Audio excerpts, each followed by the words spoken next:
हमको चाहिए कि जंग की जान छोड़ दें। अच्छा। जंग हमने बहुत कर लिया। जंग जो हमारे मुल्क में हो रही है, बेरोजगारी की जंग हो रही है, गुर्बत की जंग हो रही है, महंगाई की जंग हो रही है, उसको खत्म करें आके, ना कि बॉर्डरों पे जाके लड़े। पहले हमने इंडिया के साथ जंग की, फिर हमने अफगानिस्तान के साथ जंग की, अब फिर हम इंडिया के साथ जंग करने की तैयारी पकड़ रहे हैं। तो ये भी तो कर रहे हैं ना, दोनों साइड से हो रही है, जो भी हो रहा है। लेकिन मैं तो अपनी गवर्नमेंट को कहना चाहूंगा कि भाई खुदारा जंग से दूर रहे। मैं तो इंडिया की गवर्नमेंट को भी दोनों साइड पे कहना चाहूंगा, क्योंकि ये मेरा हक है, मेरा फर्ज है कि मैं अपनी राय दे सकूं कि भाई ना वो जंग की बात करें ना हम करें, लेकिन दोनों साइड से बात की जा रही है। देखा जाए तो पाकिस्तान जो इंडिया है, ये दोनों मुल्क आपस में बहुत लड़ते हैं आपस में, और बड़ी देर से लड़ते आ रहे हैं। 1965 से लेके 1971 की जंग हुई, 1965 की जंग हुई, अभी भी लड़ रहे हैं। तो मैं तो ये कहता हूँ कि आप जंग से दूर रहें। हमारे मुल्क में इतने बड़े मसाइल है, हमारी गवर्नमेंट को चाहिए वो हल करे, ना के बॉर्डर पे जाके जंगे लड़े। हमें जंगे नहीं चाहिए, हमें खाने के लिए रोटी चाहिए, हमें खाने के लिए सामान चाहिए। पाकिस्तान की सीमा के पास भारत कुछ अजीब और बड़ा खेल कर रहा है। भारत अपने सारे खतरनाक हथियार और सैनिक पाकिस्तान की सीमा पर तैनात कर रहा है। भारत ने 30 अक्टूबर से लेकर 10 नवंबर तक लगभग पूरी पश्चिमी सीमा यानी पाकिस्तानी सीमा पर नोटम जारी कर दिया है। इंडिया चाहता है कि पाकिस्तान को मसरूफ रखे, इंगेज करो, पाकिस्तान की फौज को, एयरफोर्स को, नेवी को ये बताओ कि जनाब अलर्ट रहो, पाकिस्तान का खर्चा करवाओ, ये करो वो करो। समझ रहे हैं आप? ये इंडियन फोर्सेस, ना सिर्फ इंडियन आर्मी बल्कि इंडिया की एयरफोर्स और इंडियन नेवी, ये तीनों मिलकर म्यूचुअल प्रैक्टिस या म्यूचुअल ट्रेनिंग कर रही हैं, मिलिट्री एक्सरसाइज कर रही है पाकिस्तान के बॉर्डर के बिल्कुल करीब। इधर से पाकिस्तान आर्मी, पाकिस्तान फोर्सेस भी हाई अलर्ट हो चुकी हैं। और ये सिर्फ आम खबर इसलिए नहीं है कि आज से एक हफ्ता पहले राजनाथ सिंह जो कि इंडिया के मिनिस्टर हैं, उन्होंने स्टेटमेंट दी थी कि जैसे 1965 में लाहौर में आई थी इंडियन फोर्सेस, वैसे ही सर क्रीक के रास्ते से कराची में इंडियन फोर्सेस आ सकती हैं अगर पाकिस्तान ने कोई एडवेंचर या मिस एडवेंचर कर।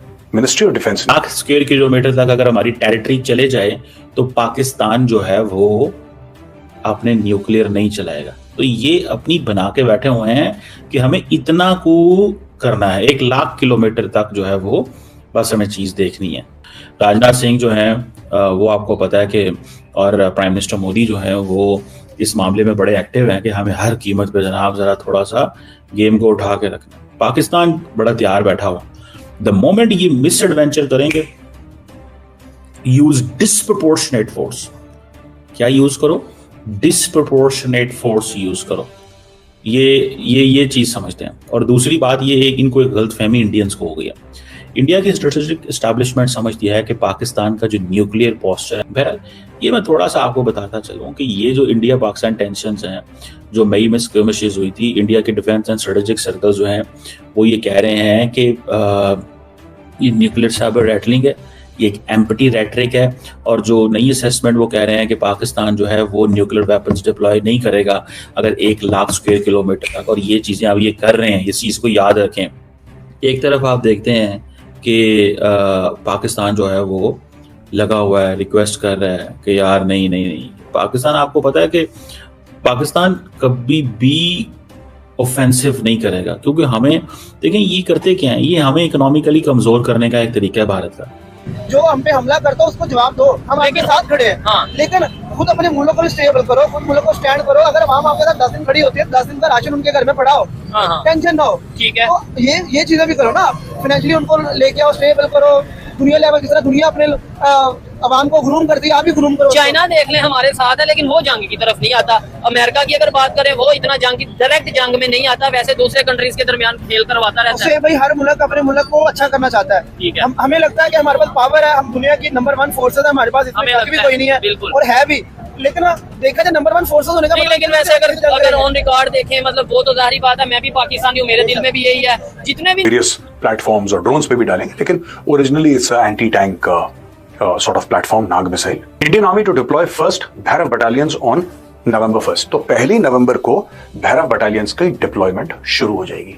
This was in works for a very long time. तो आज की बात नहीं है, तो 1-2 महीने से चल रहा है इसके बारे में मीडिया में कि भैरव बटालियन। अब ये डिप्लॉयमेंट इनका शुरू हो रहा है, इनकी ट्रेनिंग हो रही है, डिप्लॉयमेंट। दोस्तों मैं आपको ये बता दूं कि सबसे पहले लोगों को बड़ा कंफ्यूजन है। अफगानिस्तान से भी बल्कि खबर आई है कि वो पानी शायद कोई डैम बनाने जा रहे हैं जिससे पाकिस्तान का पानी डिस्टर्ब होगा, वो दरिया के ऊपर अगर डैम बनाएंगे तो। असल में ये सारी खबरें हैं तो ऑथेंटिक जंग होने जा रही है। अच्छा। ट्रंप ने भी 3-4 दफा बोला है, वार्न किया कि भाई जो भी जंग छेड़ेगा मेरे उसके साथ रिलेशन अच्छे नहीं रहेंगे, और मैं कोई सीज फायर नहीं करवाऊंगा। तो आप देख सकते हैं कि इसका मतलब ये हुआ कि जंग तो हो भी सकता है, काफी ज्यादा चांसेस है पाकिस्तान का। यानी कि जिसको केपेक्स भी कह देते हैं, कैपिटल एक्सपेंडिचर भी, यानी कि ये कोई सेवाओं के लिए नहीं है, ये हथियार खरीदने के लिए है। किस चीज का ये नोटम है? क्यों कह रहे हैं कि जनाब अलर्ट करें जी, हो जाए जी ट्राई सर्विसेज? किस चीज की एक्सरसाइजेज हो रही हैं? अभी मई में क्या हुआ है? एक्सरसाइजेज ही तो थी। उससे पहले इंडिया ने जो एक्सरसाइजेज की थी, मुझे तो अगले दिन भी पता चला, 3-4 दिन पहले भी मामला पाकिस्तान इंडिया के खराब थे। तो आप इसको भी अंदाजा लगा लें। ये जो इनका नाम आई थिंक एक्सरसाइजेज एक्स त्रिशूल रखा गया है, जिसमें आर्मी, एयरफोर्स, नेवी है, और इंडिया अपनी डोमिनेंस दिखाना चाहता है, अपनी ज्वाइंटनेस दिखाना चाहता है, आत्मनिर्भर भारत दिखाना चाहता है, सेल्फ रिलायंस, इनोवेशन दिखाना चाहता है। भाई ये आपको मौका मिला था जब भारत और पाकिस्तान की जंग हुई थी मई के अंदर, यू गॉट अ चांस।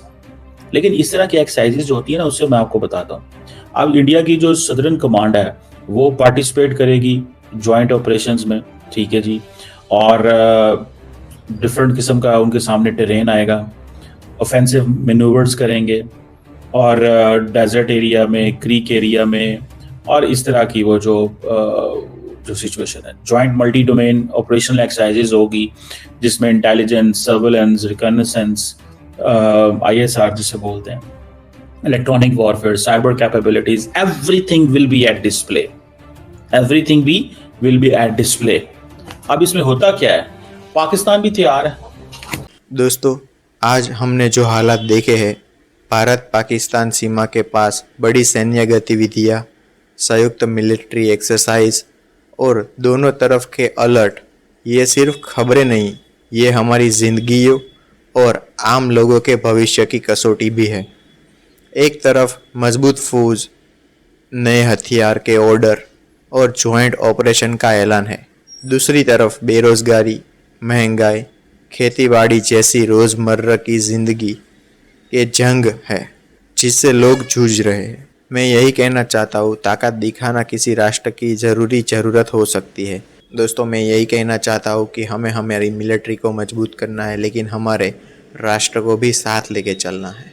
दोनों किनारे पर नेताएं और सैन्य कमान जो भी रणनीतियाँ अपनाएं, आम इंसान के लिए सबसे बड़ी मांग यही होनी चाहिए कि जंग न हो, शांति रहे। हर गोली, हर हथियार और हर युद्ध से पहले इंसान की ज़रूरतों और उम्मीदों को देखना चाहिए। हमारी प्राथमिकता यह होनी चाहिए कि सरकारें अपनी जनता की बेहतरी पर काम करें, अच्छी नीतियाँ बनाएं, जिससे बचपन से शिक्षा मिले लोगों को। वही सच्ची ताकत है जो किसी भी देश को लंबे समय तक टिका के रखती है और समृद्ध बनाती है। हम चाहते हैं कि दोनों देशों के बीच समझौता और संवाद की राह निकले। इतिहास भले ही झगड़े के साथ बीता हो, पर आज की दुनिया में जीत का मतलब सिर्फ जमीन पर कब्जा नहीं, आर्थिक समृद्धि, तकनीकी आत्मनिर्भरता और मानव समृद्धि ही असली जीत है। अंत में एक बात मैं जरूर कहूँगा, हम न तो जंग चाहते न उकसावा, लेकिन हमारे पर किसी ने आँच भी लगाई तो हम उसको छोड़ने वाले नहीं है। ये संदेशा भी साफ है इंडिया की तरफ से। तो दोस्तों, हमें बताएं कि आपकी राय क्या है। चैनल को सब्सक्राइब करें, वीडियो अच्छा लगा तो वीडियो को लाइक करें और अपने दोस्तों के साथ शेयर भी करें। मिलते हैं एक नए वीडियो में, तब तक के लिए जय हिंद, जय भारत।